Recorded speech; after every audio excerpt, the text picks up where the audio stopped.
Voici pourquoi la marche pour le plafonnement du prix du thon en Côte d'Ivoire n'a pu se tenir. Annoncée pour être organisée ce jour du samedi 20 août 2022 au port autonome d'Abidjan, la marche annoncée pour le plafonnement du prix du thon n'a pu se tenir. Les raisons évoquées sont les suivantes.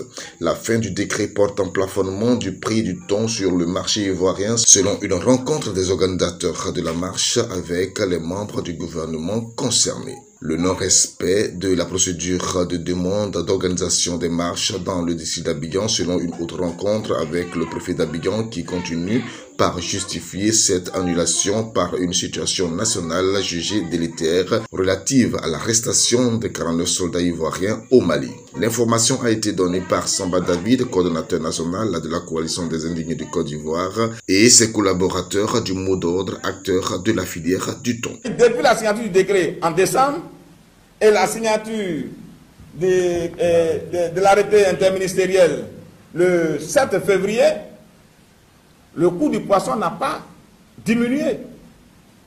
On est parti de 1150 jusqu'à aujourd'hui à 1200, 1300 et à l'intérieur, à Nibilekro, où on a notre correspondant, à 1400, à Korogo, 1500.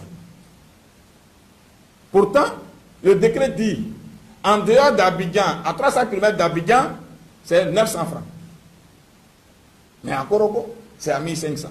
Hier, j'ai donc pris, ou le 17, oui, nous étions en train de parler quand le ministère du Commerce a balancé le tableau des prix. Chers journalistes, vous qui êtes sur la plateforme des journalistes, je vous ai envoyé ce tableau. Sur ce tableau, le 17, il était encore fixé 850 francs le prix du poisson. Parce que chaque semaine, le ministère du Transport, le ministère du Commerce fait sortir un tableau dans lequel il dit les différents prix à être respectés. Sur ce tableau-là, il y a 3 logos. Le logo du ministère, le logo du ministère du Commerce, le logo du Conseil bien Comité national de lutte contre la vie chère, et puis OCPB. Sur ce tableau-là, où il était écrit prix à respecter du 15 août au 21 août, il est écrit encore dedans poisson thon 850. Pendant que le représentant du ministre nous dit non, le décret a pris fin. Mais le prix du décret est encore là, sur le tableau. Mais ce n'est pas respecté sur le marché. Et hier, des journalistes m'ont publié quelque chose sur les réseaux sociaux. C'était la réponse à mon courrier. Moi, je ne comprends pas comment moi j'écris à un ministère et puis la réponse que le ministère me fait se trouve sur les réseaux sociaux. Voyez-vous, la réponse que le ministère me fait se trouve sur les réseaux sociaux.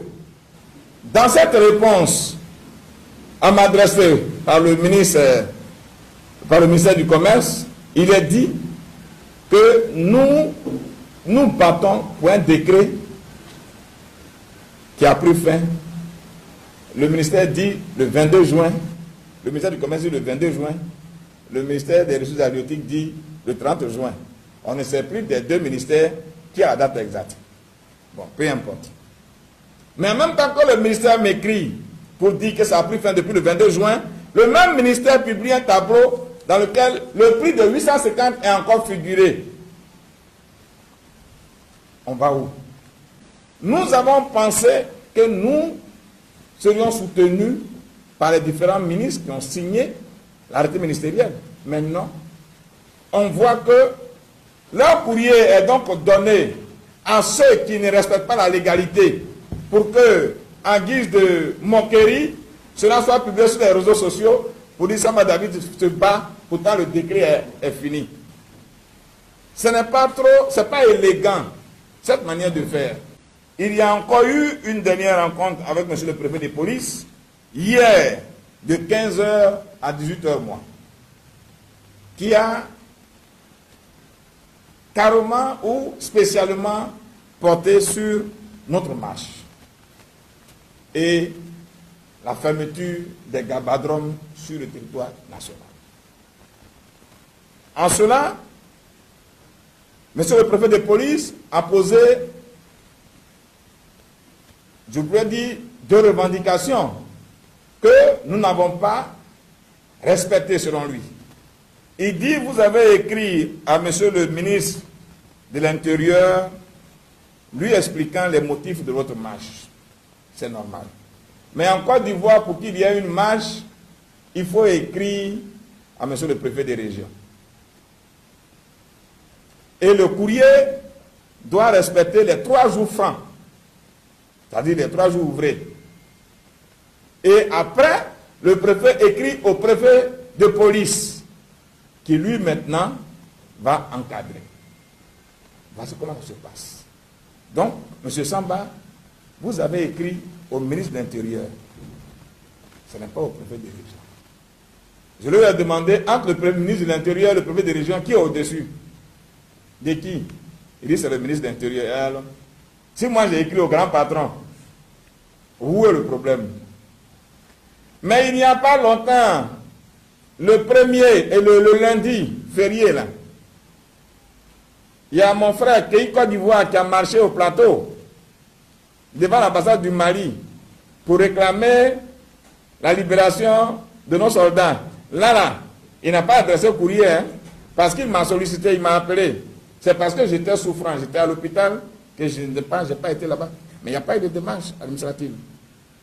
Le deuxième argument que monsieur le commissaire, le préfet de police, monsieur le général du moins, le général, le préfet de police, apporte, c'est que nous sommes dans une situation tendue du fait de nos frères qui sont en otage, pris en otage au Mali. Et notre marche pourrait être infiltrée. Pour cela, il souhaiterait que nous revoyions notre position. Pour ces 2 raisons. L'activiste de la société civile ne compte pas s'arrêter en si bon chemin pour la réduction de la vie chère en Côte d'Ivoire et particulièrement le prix du poisson thon. Rappelons que le faux thon est utilisé en Côte d'Ivoire dans la consommation de la tiki, un repas très sollicité par les Abidjanais de classe moyenne. De plus en plus, l'Ivoirien lambda a du mal à se procurer cette nourriture tellement le coût a grimpé. Nous y reviendrons.